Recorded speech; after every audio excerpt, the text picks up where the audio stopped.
I'm Robin, and we're going to continue our conversation on post-traumatic growth.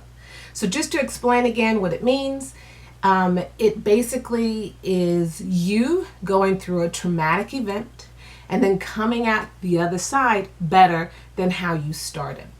So I want to reference my book again, Living a Happy Life with a Special Needs Child, specifically chapter 7, verse 38, and wanted to start with, again, giving credit to the pioneers of this subject matter, Lawrence Calhoun and Richard Tedeschi. Underneath the topic, they created 5 pillars, 5 different experiences that people go through when experiencing post-traumatic growth. And the first one is called spiritual change. And so I wanted to reference page 38 in my book. So forgive me for reading. I was trying to figure out how to say it best and then realized that I said it pretty well in the book. So I wanted to read just one paragraph.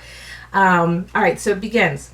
With regard to spiritual change, some people gain faith while others lose it.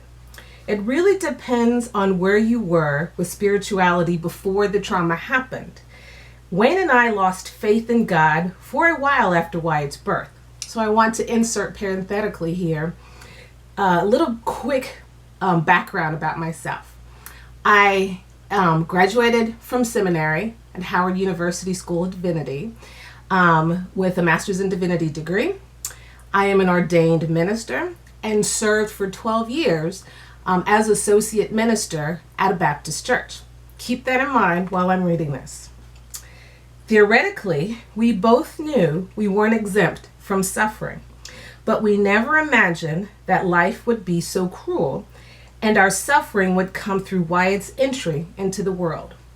Neither of us could see God's presence in the situation until years later after experiencing PTG. We felt angry and abandoned by God we had actively served. It wasn't until after we ruminated on the situation for a while that one of us recognized what God had done for us in the delivery room.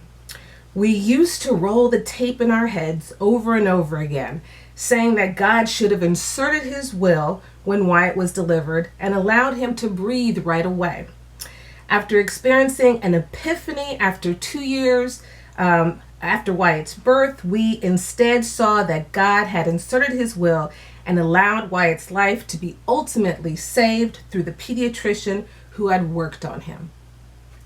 So when you're going through your experience, your faith could be intensified or you can actually lose it and then come back to it. So there's no direct path, kind of ebbs and flows, but it's good to know that what you're experiencing has been studied and talked about, and so you have a place to come back and reference to help shepherd yourself through the process.